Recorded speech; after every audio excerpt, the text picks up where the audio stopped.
لله الحمد لله نحمده ونستعينه ونستغفره ونؤمن به ونتوكل عليه ونعوذ بالله من شرور أنفسنا ومن سيئات أعمالنا من يهده الله فلا مضل له ومن يضلله فلا هادي له ونشهد أن لا إله إلا الله وحده لا شريك له ونشهد أن سيدنا ومولانا محمدا عبده ورسوله صلى الله عليه وعلى آله وأصحابه وسلم تسليما كثيرا أما بعد فأعوذ بالله من الشيطان الرجيم بسم الله الرحمن الرحيم يا أيها الرسول بلغ ما أنزل إليك من ربك وإن لم تفعل فما بلغت رسالته والله يعصمك من الناس إن الله لا يهدي القوم الكافرين صدق الله العظيم. بزرگان محترم، نوجوانان اسلام اور عزیزان ملت، اجتماع کی مناسبت سے گزشتہ جمعے سے آپ حضرات کے سامنے دعوت و تبلیغ کے 6 نمبروں کے عنوان پر باتیں گوش گزار ہوتے ہوئی آ رہی ہیں. آج کے جمعے میں اسی کی تکمیل کا ارادہ ہے. دعا فرمائیں کہ اللہ تعالیٰ عافیت کے ساتھ تکمیل کی توفیق نصیب فرمائے. بزرگان محترم، گزشتہ جمعے میں نے آپ حضرات سے عرض کیا تھا کہ حضرت مولانا الیاس صاحب رحمۃ اللہ علیہ، اللہ ان کی قبر کو کروڑوں رحمتیں نازل فرمائے، 6 نمبر کی جو بنیاد آپ نے رکھی ہے، یہ 6 نمبر جس کو دعوت و تبلیغ کہتے ہیں، اس دعوت کا عنوان تو آپ کو اذان میں ہی مل جائے گا. اسی بنیاد پر اذان کے بعد جو دعا پڑھی جاتی ہے، اللہم رب هذه الدعوت التامہ کہا جاتا ہے. معلوم ہو کہ یہ مکمل ایک دعوت، ایک نظام ہے کہ جو اللہ تعالیٰ نے اذان کی شکل میں ہم کو عنایت فرمائی ہے کہ اذان پہلے ہے اور عبادت بعد میں. دعوت پہلے آئے گی اور حکم بعد میں آئے گا. کہ مؤذن جب 6 مرتبہ اللہ اکبر اللہ اکبر اللہ اکبر اللہ اکبر اور 2 مرتبہ بعد میں اللہ اکبر جو کہتا ہے، اس میں اللہ کی کبریائی اور اس کی بڑائی کی دعوت دیتا ہے کہ اللہ سے بڑا کوئی نہیں ہے. اور پھر دوسرے نمبر پر 2 مرتبہ اشہد ان لا الہ الا اللہ. یہ اس بات کی دعوت ہے کہ مسئلے کا حل اللہ کی ذات میں ہے. اللہ کے علاوہ دوسرے سے کچھ نہیں ہوتا. جو کچھ بھی بنے گا وہ اللہ ہی سے بنے گا. جو بھی مشکل حل ہوگی وہ اللہ ہی سے حل ہوگی، دوسرے کسی سے نہیں ہو سکتی.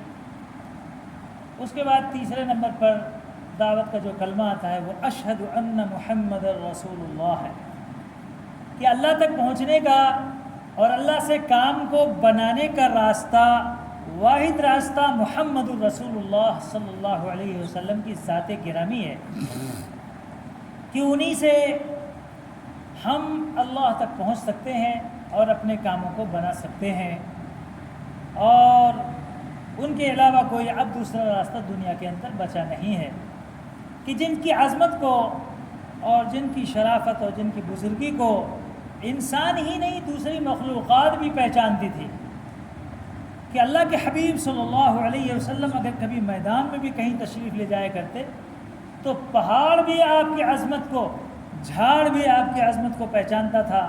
اور السلام علیکہ یا نبی اللہ، السلام علیکہ یا رسول اللہ. اللہ کے حبیب صلی اللہ علیہ وسلم کو ان درختوں سے اور ان پہاڑوں سے، ان پتھروں سے آواز آیا کرتی تھی. معلوم ہوا کہ اللہ کے حبیب صلی اللہ علیہ وسلم کی عظمت کو، بڑائی کو، کبریائی کو انسان ہی نہیں بلکہ جانور، بلکہ حیوانات، جمادات، نباتات سب پہچانتے تھے. اور پھر اس کے بعد حی علی الصلاح، حی علی الصلاح 2 مرتبہ جو آپ کو یہ سبق دیا گیا چوتھے نمبر پر، اس سے مراد یہ ہے کہ نبی برحق صلی اللہ علیہ وسلم کے فرمان عالی کے مطابق اگر کوئی شخص کامیابی کو چاہتا ہے تو کامیابی کا سب سے بڑا راستہ اللہ کے حبیب صلی اللہ علیہ وسلم کے فرمان عالی کے مطابق جو مؤذن کہتا ہے وہ یہ ہے کہ وہ تیری کامیابی کی ضمانت نماز میں ہے، کسی بھی حال میں اس کو مت چھوڑ، اس کو پڑھتا رہا، اس کی عظمت کو سمجھتا رہا، حی علی الصلاح، حی علی الصلاح۔ اور پھر اس کے بعد مؤذن 5ویں نمبر پہ کہتا حی علی الفلاح، حی علی الفلاح۔ نماز صرف برکت کے واسطے تھوڑا ہی ہے، نماز میں کامیابی کی ضمانت بھی ہے۔ مؤذن یہ کہتا ہے کہ تو اللہ کے گھر کی طرف آ، کامیابی اسی نماز میں ملے گی، کامیابی اللہ کے اسی گھر میں ملے گی، کامیابی اللہ کے اسی کام میں ملے گی۔ حی علی الفلاح، اور کامیابی کی طرف، کامیابی اس میں ہے آنا، اللہ کے کام کو کرنا، اللہ کی توحید کا ڈنکا بجانا، اللہ کی طرف سے دی ہوئی عبادت کو بجا لانا۔ اس نماز میں برکت بھی ہے اور اس نماز میں تمہارے کاموں کی کامیابی کی ضمانت بھی ہے، سب اسی کے اندر ہے۔ اچھا تعجب خیز بات یہ ہے کہ ہمارے یہاں اس لفظ کو دیکھو جو بولا جاتا ہے کہتے ہیں نماز کہتے ہیں، کیا کہتے ہیں؟ نماز۔ یہ نماز جو لفظ ہے یہ کس چیز کا لفظ ہے؟ معمول سے ہمارے یہاں یہ جو ہم عبادت کرتے ہیں اردو میں اس کو عبادت کہتے ہیں، نماز پڑھنا، روزہ رکھنا، زکوٰۃ دینا، حج کرنا، سب کیا ہے؟ عبادت ہے۔ یہ اردو میں لفظ ہے، ہندی میں اس کو دنڈوت کہتے ہیں، پوجا کہتے ہیں، پرارتھنا کہتے ہیں، انگلش میں اس کو پریئر کہتے ہیں۔ لیکن یہ جو لفظ نماز ہے یہ کیا چیز ہے؟ یہ کون سی زبان کا لفظ ہے جو ہم اردو میں استعمال کرتے ہیں؟ کیونکہ اردو تو ایک مخلوط زبان ہے، اردو میں ہندی بھی ہے، اردو میں عربی بھی ہے، اردو میں فارسی بھی ہے، اردو میں سنسکرت بھی ہے، ساری چیزیں ملا کے بولی جاتی ہیں، سب اردو میں چلتا ہے۔ تو آخر یہ نماز کا لفظ کہاں سے آ گیا؟ یہ نماز کا لفظ نہ تو اردو کا ہے، نہ ہی ہندی کا ہے، نہ ہی عربی کا ہے، نہ ہی فارسی کا ہے، بلکہ یہ سنسکرت زبان کا لفظ ہے جس کو ہم اور آپ اردو میں استعمال کر رہے ہیں۔ اس کے امر کیا اس کو نمازدہ کہتے ہیں، نمازدہ سنسکرت زبان میں، نمازدہ از یہ سنسکرت زبان کا لفظ ہے جس کے معنی کیا ہے؟ نمن کرنا، پوجا کرنا، عبادت کرنا، جھک جانا، اپنے پیشانی کو رب کے سامنے جھکا دینا، سلنڈر کر دینا۔ اور نماز میں یہ ہوتا ہے، نماز میں کیا ہوتا ہے؟ یہی نہ ہوتا ہے کہ انسان اپنی انا کو ختم کر دیتا، اپنی پیشانی کو رب کے سامنے جھکا دیتا، اپنے باعزت پارٹس کو رب کے سامنے اس کے پاؤں کے اوپر رکھ کر ڈنڈوت کر لیتا، پوجا کر لیتا، اسی کو نماز کہتے ہیں۔ لفظ وہاں کا استعمال ہو رہا ہے یہاں پر، اور ہر آدمی بولتا ہے کہاں جا رہے ہیں؟ نماز پڑھنے جا رہے ہیں۔ کیا مطلب؟ اللہ کے سامنے اپنے کو سلنڈر کرنے جاتے ہیں کہ ہماری کوئی حیثیت نہیں، ہماری کوئی حقیقت نہیں، سب کچھ سارے لوگوں کا کار ساز کام بنانے والا وہ ہے جس کے سامنے ہم اپنی متبرک پیشانی کو 24 لاکھ اپنی 12 لاکھ مشینریز کو خدا کے سامنے رکھ دیتے ہیں زمین پر، اسی کو نماز کہتے ہیں۔ اور اللہ تعالیٰ فرماتے ہیں کہ اسی میں تیری کامیابی کی ضمانت ہے۔ 6واں سبق الصلاۃ خیر من النوم ہے، کیونکہ اللہ اکبر تو پہلے آ چکا ہے اور لا الہ الا اللہ اشہد ان لا الہ الا اللہ میں آ چکا ہے۔ اب 6واں سبق وہ ہے جو حضرت عمر رضی اللہ تعالیٰ عنہ کا اضافہ کرتا ہے نماز اذان کے اندر، الصلاۃ خیر من النوم، یہ حضرت عمر رضی اللہ تعالیٰ نے اضافہ فرمایا تھا۔ اگر تیرا دل مردہ ہے تو اللہ کی کبریائی اور بڑائی کو سن کر فوراً اپنے آرام کو تج دے گا، چھوڑ دے گا، اپنے لحاظ کو بھی چھوڑ دے گا، اپنے نہاری کو بھی چھوڑ دے گا، اپنے تکیا کو بھی چھوڑ دے گا، اپنی بیوی کو بھی چھوڑ دے گا، سب کو چھوڑ ٹھنڈے پانی سے وضو کر کے رب کے سامنے آ کے کھڑا ہو جاتا اور کہتا نماز نیند سے بہتر ہے۔ کیا کہتا ہے؟ نماز نیند سے بہتر ہے۔ الصلاۃ خیر، یہ 6 سبق آپ کو یہاں سے مل گیا۔ مولانا عمر صاحب پالنپور رحمۃ اللہ علیہ سے اہل عرب نے ایک مرتبہ کہا کہ یہ 6 نمبر کہاں سے لے کے آ گئے آپ لوگ؟ 6 نمبر آپ فضائل اس میں پڑھتے ہیں، تبلیغ میں آپ جب جاتے ہیں تو آپ کو 6 نمبر کتاب ملتی ہے کہ اول کلمہ طیب ہے، اول کلمہ ہے، دوم نماز ہے، 100 علم ذکر ہے، 4 اقرار مسلم ہے، 5ویں اخلاص نیت ہے، اور 6 نمبر پر آپ کو دعوت و تبلیغ ہے کہ وقتوں کو فارغ نکل کہ آپ اللہ کے راستے میں چلے جاتے ہیں۔ ہم لوگ بچپن میں یاد کرا جاتے، ہم چھوٹے چھوٹے تھے اس وقت مدرسے سے جب ہم کو جاتے تھے تو کامل صاحب تھے، حاجی مبین صاحب، وہ یاد کراتے تھے بچوں بولو بزرگان دین نے قرآن و حدیث کی روشنی میں جو ہم کو 6 سبق سکھائے ہیں، وہ 6 سبق یہ ہیں: نمبر 1 کلمہ طیبہ، نمبر 2 نماز، نمبر 3 علم و ذکر، نمبر 4 اکرام مسلم، نمبر 5 اخلاص نیت، نمبر 6 دعوت و تبلیغ۔ کیا وہ دعوت و تبلیغ؟ وہ بچپن کا یاد کیا ہوا آج میں آپ کو 50 میں 9 سال کی عمر میں سنا رہا ہوں۔ کتنے سال کی عمر؟ اب تو میں 50 میں 9 کو پہنچ گیا، لیکن وہ اس زمانے کا یاد کیا ہوا آج تک دیکھو یاد ہے۔ اس لیے میں کہا کرتا ہوں بچوں کو جو بھی زبانی یاد کرانا ہو، بڈھا ہو کر یاد کرائے تو اسے باقی نہیں رہتا، بھول جاتا ہے۔ اب میں آپ کو اس زمانے میں کوئی دعا یاد کراؤں تھوڑے دن میں بھول جائے گا۔ بہت سے بچے ہیں 15 سال کے بعد حفظ کرنے کی کوشش کرتے ہیں، بڑی عمر ہو جانے کے بعد حفظ کرتے ہیں، لیکن وہ یاد کیا ہوا یاد نہیں رہتا، بھول جاتا ہے۔ ہر دم پڑھتے رہے تو یاد رہتا، نہیں تو بھول جاتا ہے۔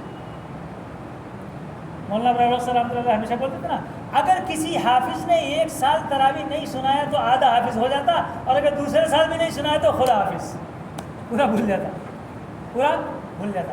لیکن ہم نے جو تجربہ کیا ہے وہ یہ کہ 5 سال کی عمر میں ہم لوگوں کو مدرسے میں داخل کیا گیا۔ کتنی عمر میں؟ 5 سال کی عمر میں، اور آج 50 پر 9 سال ہو گئے، اب بھی مدرسے ہی میں، اب بھی مدرسے سے باہر نہیں نکل پائے۔ اب نکلیں گے تو سیدھا جنت ہی میں جائیں گے، ادھر تو کہیں رکنے کا چانس نہیں دکھ رہا ہے۔ کیا ہے کوئی؟ اب کوئی بھی سرٹیفکیٹ نہیں لانے کا ضرورت ہے۔ دارالعلوم دیوبند سے ہم لوگ جس وقت فارغ ہوئے، آج دیکھیے ہمارے سفیر صاحب بھی آئے ہوئے ہیں، اللہ ان کو خوب خوب حیات دے اور خوب خوب دارالعلوم دیوبند کی خدمات کو کرنے کی توفیق عطا فرمائے، اور آپ حضرات کو زیادہ سے زیادہ تعاون کرنے کی توفیق عطا فرمائے۔ دارالعلوم دیوبند کا آخری امتحان بخاری شریف کا جس دن ہوا، اس دن میں نے کہا تھا اب اللہ ہی ہمارا امتحان لے گا، دنیا میں کسی کو امتحان لینے کی اب طاقت نہیں، اور آج تک کسی نے نہیں دیا۔ آج تک نہ کسی نے ہمارے سے سرٹیفکیٹ پوچھا، پرانی پیٹ والوں نے بھی پوچھا بھائی حضرت آپ کو سرٹیفکیٹ ہے کیا، اور نہیں کسی نے آج تک پوچھا۔ پوری دنیا گھوم ڈالے، کبھی نہیں کوئی پوچھا۔ اب اس سرٹیفکیٹ کو کہاں دکھانا ہے؟ صرف جنت میں ہی دکھانا ہے، اسے کہیں بھی نہیں دکھانا، وہاں سے کام آتی ہے۔ تو مولانا عمر صاحب سے کسی نے پوچھ لیا، کہتے ہیں یہ 6 نمبر کہاں سے لے کے آ گئے؟ تو فرمایا تو سورہ طٰہٰ میں لکھی ہوئی ہے۔ کہاں لکھی ہے؟ قرآن شریف کی سورہ طٰہٰ میں 16ویں جز میں جو ہے اس میں لکھا ہوا ہے۔ ہاں قرآن میں 6 نمبر، کہ بالکل دیکھیے کلمہ طیبہ سب سے پہلے نمبر پہ کیا لکھا ہے؟ اول کلمہ، کلمے کا ذکر کہاں ہے؟ قرآن شریف میں اننی انا اللہ لا الہ الا انا فاعبدنی۔ دیکھو کلمہ طیبہ آگے نہیں کیا؟ اللہ فرماتے ہیں میں ہی اللہ ہوں، اننی انا اللہ لا الہ، میرے سوا کوئی کام بنانے والا تیرا نہیں۔ کلمے کا ذکر ذرا ہے۔ 2 نمبر پہ کیا ہے؟ نماز ہے۔ فرمایا قرآن شریف کی سورہ طٰہٰ میں لکھا ہوا وَأَقِمِ الصَّلَاةَ لِذِكْرِي، میری یاد کے واسطے نماز کو قائم رکھ، خود بھی پڑھ دوسروں کو بھی پڑھوا۔ اقیم مانے کیا ہے؟ خالی پڑھواؤ نہیں، خالی پڑھ نہیں، بلکہ اس کا کیا مانا ہے؟ پڑھو اور پڑھاؤ، خود پابند بنو دوسروں کو بھی پابند بناؤ۔ کہیں بھی اللہ تعالیٰ نے دیکھو نماز کو پڑھنے کے واسطے پڑھنے کے لیے جو لفظ آتا ہے وہ لفظ عربی کا استعمال نہیں فرمایا، فرمایا اقیموا الصلاۃ، اقامت صلاح۔ کیا مطلب؟ خود بھی پڑھو، خود بھی پابند بنو، دوسروں کو بھی پابند بناؤ. دوسرے نمبر پر نماز ہے اور تیسرے نمبر پر علم ہے. فاستمع لما یوحی، اس چیز کی طرف توجہ دو ہے میرے پیارے حبیب جس کی آپ کی طرف وحی کی جاتی ہے، یعنی علم سیکھو. ولا تنیا فی ذکری، اور ذکر میں غفلت نہ برتو. علم اور ذکر کہاں گیا؟ سورہ طٰہٰ. ابھی لو چوتھے نمبر پہ کیا بھائی؟ اکرام مسلم. کیا کہتے ہیں؟ اکرام مسلم. موسیٰ علیہ السلام کو، ہارون علیہ السلام کو اللہ تعالیٰ نے حکم دیا. دیکھو جب گئے دعوت و تبلیغ کے واسطے تو اس وقت ہمیں کسی سے گرم گرم بات نہیں کہنا، نرم نرم. فقولا له قولا لینا، فائٹنگ نہیں کرنے لگا. چلتا دعوت و تبلیغ میں نہیں چلتا. ہمارا ایک چندہ کرنے والا تھا یہاں پہ، کیا ہے، کلکٹر کے پاس پہنچ گیا. کلکٹر نے پوچھا کس لیے آئے؟ کہنے کا ریوالور چاہیے. تم نا ریوالور؟ مولوی صاحب آپ کو ریوالور کیا ضرورت ہے؟ کہ جب چندہ مانگنے جاتا ہوں تو اس وقت بہت لوگ گری نگاہ سے دیکھتے ہیں. اگر کسی نے گری نگاہ سے دیکھا، گری نگاہ سے اس کو شوٹ کر دوں گا. کہ لگے پکڑو بھائی، تھوڑا دیوانہ دکھ رہا ہے، سوٹ کیس چیک کرو. چیک کرو تو اس میں کوئتا رکھا ہے. کوئی تمہیں چندہ نہیں دے تو گردن مار ڈال تو بیٹا. سمجھ گئے؟ اس سے دعوت پھیلے گی نہیں. اللہ نے کیا فرمایا؟ فقولا له قولا لینا، نرم مزاجی سے پیش آنا، محبت سے بات کرنا. دعوت کا اکرام مسلم یہی ہے، اس کا اعزاز و اکرام، عزت سے پیش آنا، اس کے ساتھ عزت سے بات کرنا، تب دعوت پھیلے گی. اس کے بغیر دعوت نہیں پھیلے گی. پانچویں نمبر پر اخلاص نیت. اخلاص ہے. موسیٰ علیہ السلام بھاگو کوہ طور پہ پہنچ گئے. وَعَجِلْتُ إِلَيْكَ رَبِّ لِتَرْضَىٰ. سنو بارے میں وَعَجِلْتُ إِلَيْكَ رَبِّ لِتَرْضَىٰ. اللہ نے پوچھا موسیٰ اتنا جلدی کہیں کے لیے آ گئے یہاں پہ؟ کیا آخر جلدی پڑی تھی؟ تو اللہ نے اس سے انہوں نے فرمایا رب صرف منشا مقصد تیری رضا ہے، اخلاص کے ساتھ میں آیا ہوں، صرف تجھے راضی کرنے کے واسطے اتنا جلدی آیا ہوں. بھائی اب میں پہلی سب میں کیوں آیا؟ تاکہ فین کی ہوا ٹھنڈی ٹھنڈی لگے؟ نہیں، رب کو راضی کرنے کے واسطے. اسی کو اخلاص نیت کرتے ہیں کہ اللہ کے واسطے جو کچھ کرنا ہے کر، دوسرے کے واسطے نہیں کرنا. اسی کو کیا کہتے ہیں؟ اخلاص نیت. اور 6 نمبر پہ کیا ہے؟ دعوت و تبلیغ. ہارون اور موسیٰ علیہ السلام کا ذکر آتا ہے. اللہ تعالیٰ فرماتے ہیں اے موسیٰ اور ہارون، فرعون بہت بگڑ گیا ہے، فوراً نکلو اور جا کر کے اس کے بعد اس سے دعوت و تبلیغ کرو. جاؤ. موسیٰ کو بھی کہا اور ہارون کو بھی کہا. لا یطغیٰ، بہت سرکش ہو گیا، نافرمان ہو گیا، امت بگڑ گئی ہے، اس امت کو سدھارنے کے واسطے تم نکلو. 6 نمبر کا پورا ذکر اسی قرآن کریم کی آیت سورہ کہاں گئی؟ طٰہٰ میں. یہی 6 صفات صحابہ میں بھی تھے. صحابہ ابھی دنیا میں نہیں آئے. اللہ تعالیٰ نے اللہ کے نبی صلی اللہ علیہ وسلم کا ذکر صحابہ کے آنے سے پہلے تورات میں بھی کر دیا، انجیل میں بھی کر دیا، زبور میں بھی کر دیا، اور اس کے بعد پھر قرآن کریم میں بھی آ گیا. قرآن کریم میں اس کا ذکر موجود ہے کہ صحابہ میں 6 صفات تھے. صحابہ میں 6 صفات. کیا صفات تھے؟ محمد الرسول اللہ، محمد اللہ کے رسول ہے صلی اللہ علیہ وسلم. صحابہ کی پہلی صفت والذین معہ، والذین معہ، اللہ کے حبیب صلی اللہ علیہ وسلم کی معیت، صحبت، محبت، الفت، یہ صحابہ کی پہلی صفت ہے. ایک سیکنڈ کے لیے بھی نبی کے ساتھ چھوڑنا نہیں چاہتے. ایک سیکنڈ کے لیے اپنے دل سے نبی کی محبت کو دور کرنا نہیں چاہتے. یہ پہلی صفت صحابہ میں ہے. اور ایسی محبت اور ایسی صفت ہے کہ اللہ اکبر کبیرہ.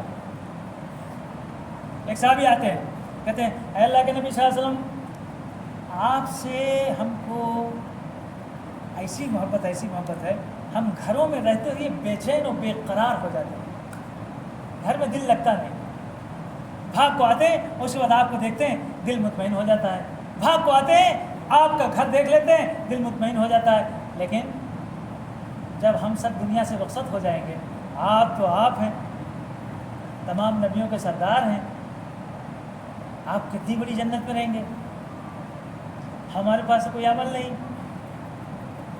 وہاں تک ہم پہنچ سکتے نہیں، اور ہم جانتے ہیں کہ آپ کے بغیر ہم کو چین بھی نہیں، آپ کے بغیر ہم کو چین بھی نہیں، پھر وہاں کیسے گزرے گی؟ اللہ کے حبیب صلی اللہ علیہ وسلم فرمایا المرء مع من احب، آدمی ہر ایک اس کے ساتھ جنت میں رہے گا جس سے اس کو محبت ہوگی۔ صحابہ فرماتے ہیں اس جملے کو سن کر ہم کو اتنی خوشی ہوئی کہ ساری نعمتوں کو ہم بھول گئے کہ ہمارے پاس تو کچھ بھی نہیں، لیکن نبی صلی اللہ علیہ وسلم کی محبت تو ہے، اور جب محبت ہے تو ضرور جنت میں رفاقت اور ساتھ تو ملے گا، خوش ہو گئے، ایسی محبت کہ صحابیات کا حال یہ ہے۔ حضرت خنسہ رضی اللہ تعالیٰ عنہ کے بارے میں لکھا نا، ان کے 6 بیٹے تھے، 6 کو بھی جہاد میں بھیجا، 6 بھی شہید ہو گئے، 6 بچوں کی لاش گھر کے اندر موجود ہے، اور پھر بھی ان کی فکر نہیں ہے، بلکہ پوچھتی ہیں کہ نبی صلی اللہ علیہ وسلم کیسے ہیں؟ فرمایا وہ خیریت سے، فرمایا جب وہ خیریت سے ہیں تو یہ مصیبت ہلکی ہے، یہ مصیبت کچھ نہیں، کیونکہ اللہ کے حبیب صلی اللہ علیہ وسلم ہمارے درمیان میں موجود ہیں۔ ایک صحابی آ رہے ہیں، کہہ رہے ہیں کہ اے اللہ کے حبیب صلی اللہ علیہ وسلم میں تو جہاد میں نہیں جا سکتی، بڈھی ہوں، میرے پاس بچہ بھی نہیں کہ میں کسی کو بھیج سکوں، بس ایک گود کا بچہ ہے، میری خواہش یہ ہے کہ بس جہاد میں جاتے ہیں آپ اس کو لے کے چلے جائیے۔ یہ کیا جہاد میں کام آئے گا؟ فرمایا دشمن جب تیر آئے گا اور جب وہ تلوار چلوائے گا تو اس وقت میرے بچے کو سامنے کر دینا، جس وقت یہ ٹکڑا ہو جائے گا میرا دل ٹھنڈا ہو جائے گا کہ آپ کی ذات بچے گی اور میرا بیٹا راہ خدا میں قربان ہو جائے گا۔ یہ محبت تو صرف صحابہ میں ہے۔ ایک آدمی کو بہت محبت ہو گئی نبی صلی اللہ علیہ وسلم سے، لاکھوں درود سلام یہاں پڑھا،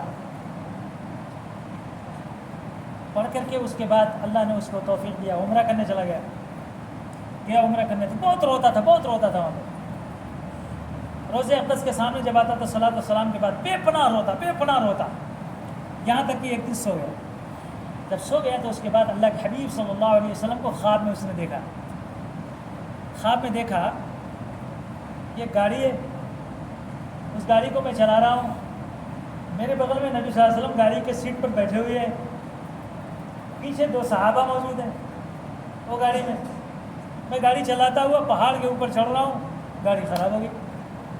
گاڑی جب خراب ہونے لگی تو میں نے سوچا اللہ کے حبیب صلی اللہ علیہ وسلم کو کہیں تکلیف نہ پہنچ جائے، اس لیے میں جلدی سے اتر کے بھاگا، پتھر رکھ کر چاہا کہ نبی صلی اللہ علیہ وسلم کو بچا لوں۔ جب میں نیچے آیا تو میری حیرت کی انتہا نہ رہی، میں نے دیکھا وہ 2 صحابہ جو میرے پیچھے والی سیٹ پر بیٹھے ہوئے تھے، کھول کر اس گاڑی کے چاک کے نیچے اپنے سر کو دے رکھا تھا کہ نبی صلی اللہ علیہ وسلم کو تکلیف نہ ہو جائے۔ تب میں نے سمجھا کہ صحابہ کو جو نبی صلی اللہ علیہ وسلم سے محبت تھی، اس محبت کو ہم اس کی دھول کو بھی نہیں پہنچ سکتے، کہ میرے دماغ میں کیا ہے میں پتھر رکھوں، میرے دماغ میں نہیں آیا کہ لاؤ میں سر دے دوں اپنا، اور ان دونوں صحابہ کو دل میں آیا کیا؟ اپنا سر دے دیا ہوگا۔ یہ محبت تو صرف ابو بکر کو ہے، عمر کو ہے، عثمان کو ہے، علی کو ہے، عبد الرحمن کو ہے، طلحہ کو ہے، زبیر کو ہے، ان صحابہ کو ہے جو 1,24,000 آپ کے شاگرد ہیں، کہ جنہوں نے آپ کی صحبت اٹھائی ہے، ان میں عشق کوٹ کر رکھا۔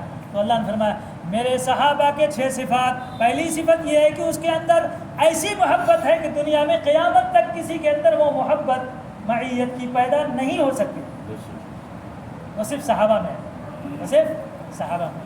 صحابہ کی دوسری صفت قرآن کریم میں دیکھو، محمد الرسول اللہ والذین معه اشداء علی الکفار، دوسری صفت کفر کے معاملے، کافروں کے لیے کفر کے معاملے میں سخت ہے ایک دم، ناپسند کرتے، سخت ناپسند، کفر کو سخت ناپسند کرتے ہیں کہ اللہ نے جو حقیقت و حقانیت ہم کو دے رکھی ہے اس کو چھپا کر ہم اس حقیقت کو چھپا دینا، اپنی منچاہی چلا دینا، اس کو کفر کہتے ہیں۔ حقیقت کو چھپا دینا، منچاہی چلا دینا، اس کو کفر کہتے ہیں۔ کفر کو سب سے زیادہ جو ناپسند کرے گا صحابہ میں وہ اعلیٰ درجے کا ہوگا، صحابہ میں وہ اعلیٰ درجے کا، ایسے عمر رضی اللہ عنہ اشداء علی الکفار کہتے ہیں، ایسے عمر رضی اللہ۔ دیکھو میں آپ کو اصول بتاؤں دنیا کا، دنیا میں تاریخ اسی کی لکھی جائے گی جو بلا لپیٹے لپٹے بات کرتا ہو، سخت ہو، تاریخ اسی کو یاد رکھتی ہے، کیونکہ وہ قربانی دیتا ہے نا، جو ہی کرتا ہے اس کو تاریخ لکھے گی، یہ بھی جائز وہ بھی جائز، سب جائز کر لو۔ کہ حضرت کے سامنے گئے تو کچھ اور بول دیے، اور تمہارے سامنے گئے کچھ اور بول دیے، ان کے سامنے گئے کچھ اور بول دیے، فتوے کو ہی چرچے کرنا شروع کر دیا، تمہاری تاریخ لکھی جائے گی؟ نہیں، دنیا قربانی دینے والے کو، حق بات کرنے والے کو یاد رکھتی ہے، اس کی تاریخ لکھی جاتی ہے، دوسرے کو نہیں لکھی جاتی۔ عمر 46ویں نمبر پر مسلمان ہو رہے ہیں، اور تاریخ میں اول نمبر پر دیکھو ابو بکر کے بعد ان کا نام لکھا ہوا ہے، امیر المومنین کہا جاتا ہوں، اونٹ کے چروائے کا یہ حال ہے۔ کہاں تک پہنچا دیا اللہ تعالیٰ نے؟ صرف ان کی قربانیوں کی بنیاد پر حق و باطل کے درمیان میں فرق کرنے والے، یہ حق ہے یہ باطل ہے، دوسرا کچھ نہیں جانتے، اسے عمر کہتے ہیں۔ عمر کو اللہ تعالیٰ نے وہاں تک پہنچا دیا۔ تو فرمایا صحابہ کی دوسری صفت یہ ہے کہ وہ کفر کے معاملے میں بالکل سخت ہے۔ ایک آدمی ہم سے کہنے لگا فلاں صاحب بہت اچھے آدمی ہیں بھائی، مندر میں بھی جاتے رہتے، مسجد میں بھی جاتے رہتے، یہاں بھی نماز پڑھ لیتے، وہاں بھی نازل پڑھ لیتے۔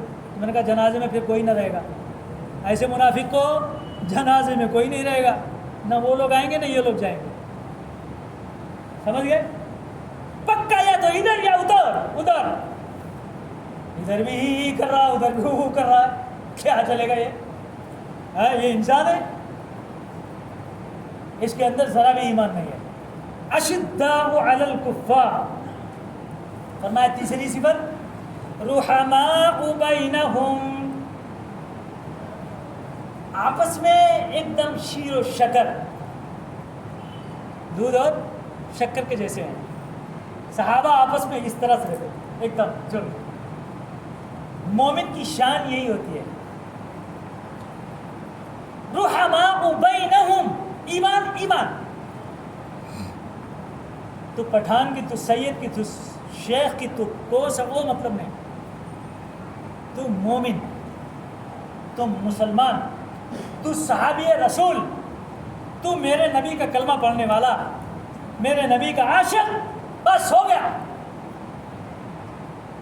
اختلاف پیدا نہیں ہوتا۔ حضرت زرار حضرت علی کے شاگرد ہیں، حضرت امیر معاویہ کی خدمت میں ملک شام کو پہنچ گئے اور کہنے لگے آج تو علی کے فضائل پر بات ہو جانی چاہیے۔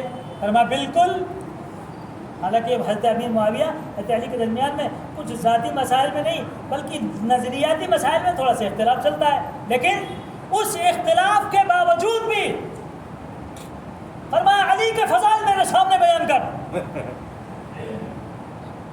کون بول رہا؟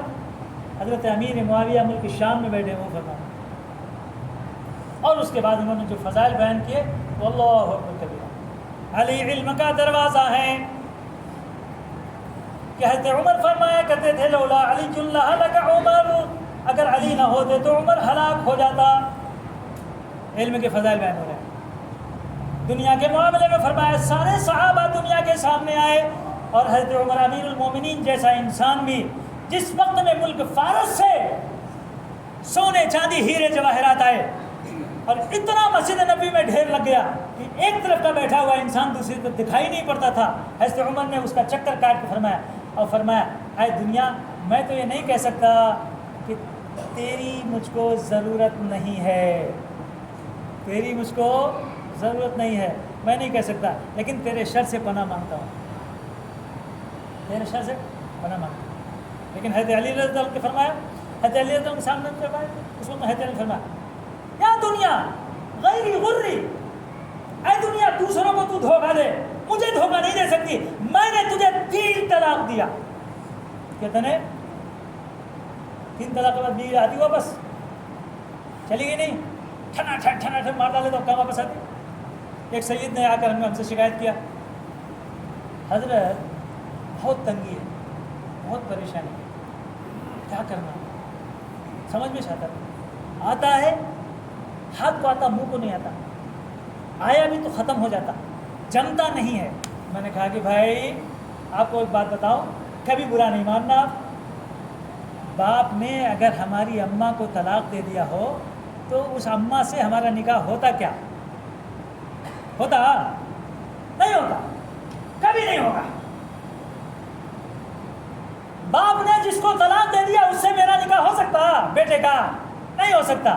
آپ لوگ کس کی اولاد ہیں؟ حضرت علی کی۔ سید لوگ کس کے اولاد ہیں؟ حضرت علی کے۔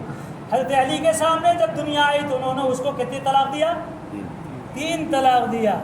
اب تمہارے ساتھ اس کا نکاح ہو سکتا؟ اس لیے یاد رکھ لینا، سید کے پاس دنیا آئے گی جائے گی، جمے گی نہیں جمتی۔ غلط بات پر توبہ توبہ توبہ توبہ، ہم کو معلوم نہیں تھا، آج تک ہم شکایت کرتے رہے، آج معلوم ہوا کہ باپ کی مطلقہ سے بیٹے کا نکاح نہیں ہو سکتا۔ میرے باپ نے دنیا کو طلاق دے دیا، اس دنیا پر دنیا صرف اتنا ہی میرے پاس آئے گی جتنا میرے لیے حلال ہے، اس کے علاوہ نہیں آ سکتی، جب نہیں سکتی۔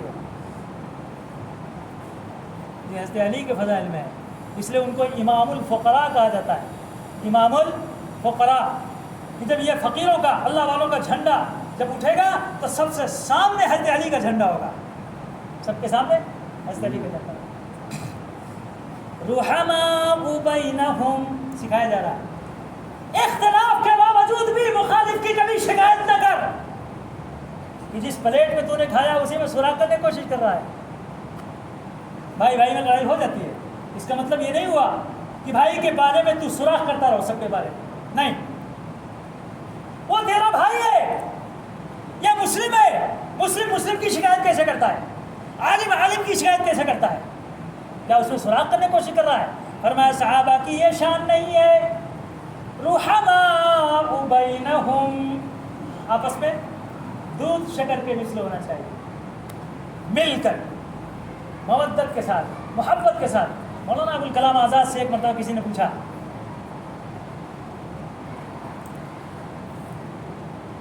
مسلم اور غیر مسلم میں کیا فرق ہے؟ مسلم اور غیر مسلم میں کیا فرق ہے؟ حضرت نے بڑا قیمتی جملہ فرمایا، سنو، اور مہاتما گاندھی بھی وہاں کھڑے تھے، تمہارا بڑے سے بڑا مہاتما ہمارے گنجو کے برابر بھی نہیں ہو سکتا۔ کیا فرمایا؟ ہمارے گنجو کے برابر، یعنی بالکل کمتر انسان، کمزور انسان، اس کے برابر بھی تمہارا بڑے سے بڑا مہاتما نہیں ہو سکتا، کیونکہ وہ کلمہ پڑھ کر مسلمان ہو کر جنت میں جائے گا، اور یہ مہاتما اپنے کفر کی بنیاد پر جنت میں نہیں جا سکتا۔ ان اللہ لا یغفر ان یشرک بہ ویغفر ما دون ذلک لمن یشاء، اسے حق کہتے ہیں۔ اور یہاں مسلمان کی جڑ کھود رہا ہے، عالم کی جڑ کھود رہا ہے، مولوی کی جڑ کھود رہا ہے، دائی کی جڑ کھود رہا ہے۔ کیا طریقہ ہے؟ کوئی طریقہ ہے؟ فرمایا صحابہ کے اوصاف پر آؤ، محمد الرسول اللہ صلی اللہ علیہ وسلم کے تربیت یافتہ ان کے شاگرد صحابہ کرام رضوان اللہ تعالی علیہ مجمعین کی صفات میں ہے کہ وہ اللہ کے رسول کی معیت کو پسند کرتے تھے، محبت کو پسند کرتے تھے، اور کفر کے معاملے میں سخت تھے، اور آپس میں بھائی تھے، آپس میں بھائی کو تو نہیں چھوڑا جا سکتا۔ بھائی حجاج بن یوسف کے بارے میں لکھا ہوا ہے، ایک مرتبہ رات کو گشت کرتے 3 آدمیوں کو پکڑ لیا، ایک عورت ہے اور 3 مرد ہیں۔ پوچھا اتنی رات کو؟ فرمایا یہ میرا بھائی ہے، یہ میرا شوہر ہے، یہ میرا ماموں ہے۔ تو عورت سے حجاج بن یوسف نے کہا 3 میں سے ایک کو تو پکڑ لے، کس کو چاہے اپنے شوہر کو، چاہے اپنے بھائی کو، چاہے اپنے ماموں کو، 3 میں سے ایک کو پکڑ لے، باقی 2 کو میں ضرور قتل کروں گا، اس کی گردن ماروں گا۔ اتنی رات گھومتے ہو تم لوگ؟ ایک عورت کے ساتھ عورت سے کہا 3 میں سے تو ایک کو چھانٹ لے۔ عورت نے کہا کہ میں بھائی کو چھانٹتی ہوں، باقی 2 کے لے جاؤں۔ حجاج بن یوسف نے کہا کیوں؟ یہ تو تیرا شوہر ہے، تیرا مجازی رب ہے، اس کو تو نے نہیں پکڑا۔ یہ تیرا ماموں، تیری ماں کا منہ ہے، اس کو چھوڑ دیا تو نے، اور بھائی کو اپنا لیا، بھائی کو اپنا لیا تو نے، کیوں؟ فرمایا بھائی ہی تو سب کچھ ہوتا ہے انسان کا، یہی اس کا دین بھی ہے، یہی اس کی دنیا بھی ہے۔ اس لیے میں نے اس کا انتخاب کیا کہ دنیا میں ماموں تو بہت سے مل جائیں گے، خالو تو بہت سے مل جائیں گے، نوشو تو بہت سے مل جائے گا، لیکن بھائی نہیں ملے گا۔ بھائی کیونکہ میری ماں سے پیدا ہوا یہی ایک ہے، اس لیے اس کو میں نہیں چھوڑ سکتی۔ سب مل جائیں گے، یہ نہیں ملے گا، اس بنیاد پر اس کو نہیں چھوڑ سکتی۔ حجاج بن یوسف نے کہا تیرے حسن انتخاب کی بنیاد پر، کہ اتنا اچھا انتخاب کیا تو نے، جا تینوں کی جان کو بخش دیا۔ اس لیے میں کہتا ہوں یہ سب تیرے بھائی ہیں جو تیرے سامنے نگاہوں کے ہیں، کل کے دن دنیا اس کا مثل نہیں پیدا کر سکتی، اس سے اس کی قدر کر لے، اس کی بنیاد کو نہ کھول۔ رحماء بینہم، صحابہ آپس میں بھائی بھائی رہتے، مل کر رہتے، محبت سے رہتے، کبھی ایک دوسرے کے خلاف ایک قدم بھی اٹھتے نہیں تھے۔ نظریاتی اختلاف کتنا بھی ہو، لیکن ایک صحابی دوسرے صحابی کے سامنے جب آتا تو اس وقت میں فرماتا یہ میرا بھائی ہے۔ حضرت امیر معاویہ رضی اللہ عنہ کی خدمت میں ایک مرتبہ کسی نے شکایت لکھ دیا، حضرت علی کی، حضرت حسن کی، حضرت اہل بیت کی شکایت لکھ دیا۔ فرمایا اور رومی کتے کان کھول کے سن لے، خبردار تو نے اس للچائی ہوئی نگاہ سے جو دیکھا ہے تیرے لیے بھول ہے، یہ کل کے دن علی نے اگر جھنڈا اٹھایا تیرے خلاف لڑنے کے واسطے تو اس کا ادنا سپاہی بن کر اگر کوئی شخص جانے والا ہوگا تو امیر معاویہ ہوگا۔ رحماء بینہم، آپس میں بھائی بھائی، کبھی آپس میں توڑ مت پیدا کرو۔ صحابہ کی یہ شان ہے، رحماء بینہم۔ آپ کو 6 نمبر دے رہا ہوں میں، کتنے نمبر دے رہا ہوں؟ 6 نمبر۔ کتنے نمبر ہو چکے بھائی؟ 3 ہو گئے، کتنے ہوئے؟ اشداء علی الکفار رحماء بینہم تراہم رکعا سجدا۔ صحابہ کی تیسری شان، چوتھی شان، رات ان کی کبھی رکوع میں گزر جاتی تھی اور کبھی پوری رات قیام میں گزر جاتی، کبھی کبھی پوری رات سجدے میں گزر جاتی۔ یہ صحابہ کی شان ہے۔ ہماری رات کہاں گزر رہی ہے؟ کہاں گزر رہی ہے؟ تھیٹروں میں، قہوہ خانوں میں، جوا کھیلنے میں، ہنگامہ کرنے میں، ناچ گانے کے سننے میں، نوٹنکی کرنے میں، بے جگہ وقت اپنے کو گنوانے میں، رات بھر موبائلوں میں اپنی رات گزر جاتی ہے۔ یہ صحابہ کی شان نہیں ہے۔ کس کی شان ہے؟ صحابہ کی شان کیا ہے؟ پوری رات۔ حضرت علی کی روایت میں دیکھو کہ صحابہ نماز کو اس طرح سے پڑھتے تھے کہ تو ان کے چہروں پر ایسے نشانات نظر آتے تھے جیسے ہمارے پاؤں میں سفید سفید بیٹھنے کی بنیاد پر سوکھے ہوئے نشان نظر آتے ہیں، پیشانیوں پر ایسے نشانات نظر آتے ہیں پوری رات۔ اور جب سجدے سے سر اٹھاتے تھے تو پوری زمین ان کے آنسوؤں سے بھیگی ہوئی نظر آتی تھی۔ آج کہاں ہے؟ یہ صحابہ کی شان ہے۔ 6 نمبر کا یہ 4واں نمبر ہے۔ تراہم رکعا سجدا۔ 5واں نمبر، یبتغون فضلا من اللہ ورضوانا۔ یہ رکوع اور یہ سجدے سے اور یہ نماز سے، یہ قیام سے، یہ قعود سے ان کی منشا، مقصد، مرضی صرف ایک تھی، رب راضی ہو جائے۔ کون راضی ہو جائے؟ رب راضی. جو بھی نیکیاں وہ کرتے تھے کس لیے؟ کیا کہتا ہے قرآن؟ انجیل کیا کہتی؟ تورات کیا کہتی؟ یہ دیکھو یہاں لکھا ہوا.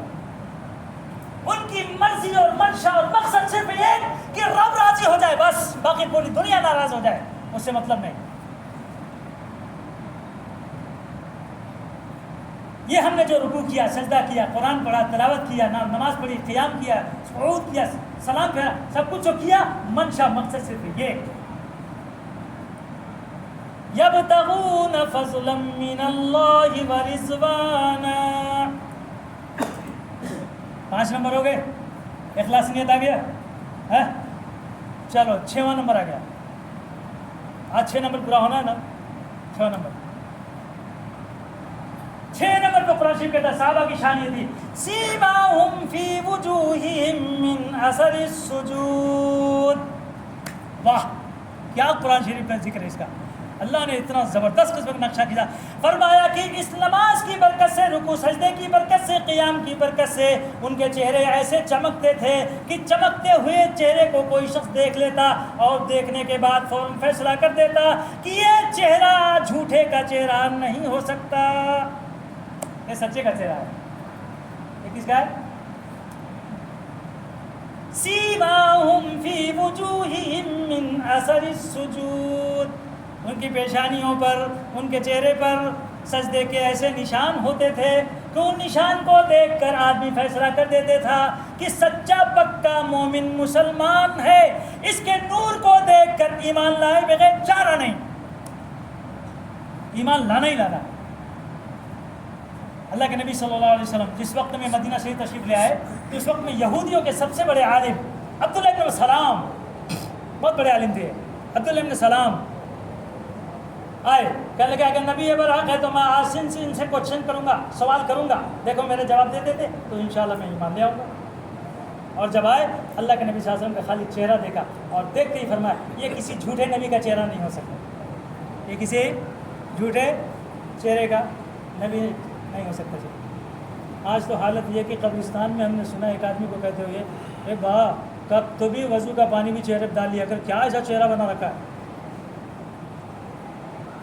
چہرہ ایسا ہونا چاہیے کہ حدیث پاک میں موجود ہے.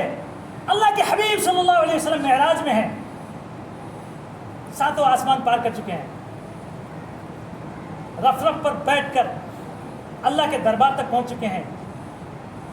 عرش الہی کے سامنے اللہ کے حبیب صلی اللہ علیہ وسلم موجود ہیں. عرش کو اٹھانے والے حاملین عرش جو فرشتے تھے انہوں نے جب دیکھا اللہ کے نبی صلی اللہ علیہ وسلم کے چہرے کو تو دیکھتے ہی رہ گئے. یہ کیا چہرہ ہے؟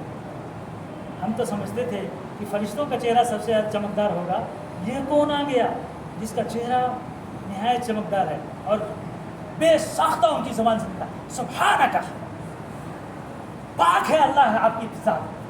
کیا چہرہ یہ، کیا پاکیزہ چہرہ ہے کہ جس چہرے پر داڑھی سجی ہوئی ہے. واہ، اس نورانی چہرے کو دیکھ کر حیران ہو جانا چاہیے. اور ہم تو اپنے چہرے کو اس طرح نہیں پھاوڑا لے کے چھیلتے ہیں اور چھیل چھیل کر نبی صلی اللہ علیہ وسلم کی سنتوں کو گندی نالیوں میں ڈالتے ہیں. حیا و شرم سے ڈوب جانا اور کہتے ہیں چہرہ میں بنا کے آیا ہوں. نبی کی سنت کو گٹر میں ڈال کر چہرہ بنا کو آیا ہے، بگاڑ کر آیا ہے. سن فرشتے کیا کہتے ہیں؟ اس چہرے کو دیکھو کہ جس کے اوپر بہترین قسم کی داڑھی سجی ہوئی ہے اور چہرہ ایسا نور سے منور اور روشن ہے کہ فرشتوں کی نورانیت اس کے سامنے مان پڑ جاتی ہے. چہرہ ایسا ہونا چاہیے، اسے کہتے ہیں چہرہ. اللہ ہم سب کو اپنے چہرے پر داڑھی کو اچھے طریقے پر سجانے کی، بڑھانے کی، ایک مشت رکھنے کی توفیق عطا فرمائے. آمین.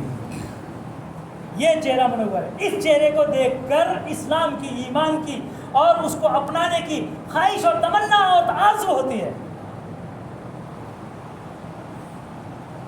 حضرت مولانا الیاس صاحب رحمۃ اللہ علیہ کہہ دو اللہ ان کی قبر پہ کروڑوں رحمتیں برسائے. انہی 6 اوصاف کی مشق کے واسطے یہ 6 نمبر آپ کے ہاتھوں میں دیا کہ خالی بیان کے واسطے. اس لیے میں کہتا ہوں تبلیغ جماعت والوں جب تم تبلیغ جماعت میں نکلو تو اس وقت میں 6 نمبر سے باہر نہ نکلو. 6 نمبر سے باہر نکلے تمہاری زبان خراب ہوئی, تمہارا دل بھی خراب ہوا. 6 نمبر کے اندر رہو. بانیہ تبلیغ کے اصول کو توڑو گے, سمجھ لینا دعوت و تبلیغ نہیں چلے گی. اصول کو مت توڑو. جب اصول کو توڑیں گے تو معاملہ خراب ہو جائے گا, معاملہ خراب ہو جائے گا. اسی کی مشق کے لیے یہ بڑا بڑا اجتماع بھی کیا جاتا ہے, جو کب ہونے والا آپ کے علاقے میں؟ ارے کب ہے؟ 20 کو 4, 24 اور 25 کو. کون سے دن پڑتا بھائی؟ چہارشنبہ جمعرات. چہارشنبہ جمعرات کو اللہ تعالیٰ ہم کو توفیق دے کہ ہم بھی اسی طریقے پر پہنچیں اور اپنے وقت کو, جان کو, مال کو, سب کو لگانے کی توفیق عطا فرمائے. چھوٹا سا واقعہ, تھوڑا سا ٹائم ہو گیا, برداشت کر لینا, چھوٹا سا واقعہ بیان کرتا ہوں. حاجی عبد الوہاب صاحب کہہ دو کروڑوں رحمت اللہ اس شخص پر نازل فرمائے. عالم بھی نہیں, کچھ بھی نہیں. سارے بڑے بڑے مفتیان کرام ان کے سامنے گھٹنے ٹیک دیتے ہیں. پڑوس کے ملک کے بہت بڑے امیر تھے وہ, حاجی عبد الوہاب صاحب, سب نے نام سنا ہوگا. مفتی زین العابدین صاحب شیخ الحدیث بھی تھے, مفتی صاحب تھے, سب کچھ تھے, ساری چیزیں. تو کہنے لگے حضرت یہ بات سمجھ میں نہیں آئی, ہمیں عالم, حافظ, قاری, مفتی, معلم, سب کچھ, ساری چیزیں, ڈگریاں ساری ہمارے پاس, لیکن جو آتا پہلے مصافحہ آپ سے کرتا, پہلے معانقہ آپ سے کرتا, پہلے دعا کی درخواست آپ سے کرتا, ہم نہ کوئی نہیں پوچھتا. یہ سمجھ میں آیا کیا ہمیں دعوت و تبلیغ میں لگ کو نہیں ہے کیا؟ ہمیں بھی لگ کو ہے. کہتے فرمایا اچھا اس کا جواب میں بعد میں دوں گا, اس کا جواب بعد میں دوں گا. ایک مرتبہ اجتماع ہو گیا کہیں دور دراز علاقے میں, مثلا کراچی میں ہوا. جب جانے لگے تو حضرت بھی ساتھ میں تھے اگلی سیٹ پر, عالم تھے اس لیے ان کو آگے بیٹھا ہے, خود حضرت پیچھے بیٹھے حاجی عبد الوہاب صاحب. اور اس کے بعد جاتے جاتے جاتے جاتے جاتے اجتماع ختم ہوا. اجتماع کے ختم کے موقع پر رات میں جب واپسی ہو رہی تھی تو کراچی میں مولانا زین العابدین صاحب کہنے لگے حضرت ایک مشورہ, اگر اجازت ہو تو گھر میرا قریب میں ہے, یہاں جا کے رات گزار کر صبح ہی آ جاتا, مرکز کو صبح ہی آ جاتا, گھر آگاہ ہے, چلو ٹھیک ہے ٹھیک ہے ٹھیک ہے. اترے اور ادھر کا جب مصافحہ کرنے لگے ہاتھ پکڑ لیا, کہنے لگے کہ مولانا آپ کا سوال یاد ہے کیا؟ آپ نے ایک مرتبہ مجھ سے پوچھا تھا, یہ لوگ آتے ہیں سب آپ کے سامنے جھکتے ہیں, میرے سامنے کون بھی آتا نہیں, مجھے کون بھی گھاس ڈالتا نہیں, آخر وجہ کیا ہے؟ آج اس سوال کا جواب دیتا ہوں میں کہ جب رات آتی ہے اور گھر قریب آ جاتا ہے تو اس وقت میں آپ کو گھر یاد آ جاتا ہے, آپ گھر کو چلے جاتے ہیں. عبد الوہاب نے جب سے ہوش سنبھالا اور اللہ کے راستے میں نکلا, آج تک عبد الوہاب کا گھر ہی نہیں آیا. عبد الوہاب کا گھر ہی نہیں آیا اب تک. اللہ ہی کے راستے میں ہوں, یہی میرا گھر ہے, یہی میرا گھر ہے. اس قربانی پر دین چلتا ہے, اس قربانی پر چلتا ہے. ہم نے اپنے حافظ اعظم صاحب کو دیکھا تھا, پوری زندگی عید بقرعید کو بھی بیچارہ کبھی بھی اعظم گڑھ کو کبھی نہیں آیا کہ آ کر کے عید کی نماز پڑھ کے کچھ سیویاں کھا کے کچھ مٹھا کھا کے چلا جائے, بقرعید کا قربانی کا گوشت کھا جائے. ہاں ہاں, پوری زندگی سفر ہی سفر, سفر ہی سفر, سفر ہی سفر. میں نے کہا انہی اولیاء اللہ کے قدموں کی برکت سے یہ کام زندہ ہے, ورنہ تو کون زندہ کر سکتا. اللہ ہم سب کو اسی طرح سے حسب توفیق, حسب استطاعت, جتنی بھی ہم کو طاقت قوت اللہ نے دی ہے اتنا اس وقت راہ میں اپنے وقت کو لگانے کی, قربانی دینے کی, جان مال سب کچھ قربان کرنے کی توفیق عطا فرمائے. وآخر دعوانا الحمدللہ رب العالمین.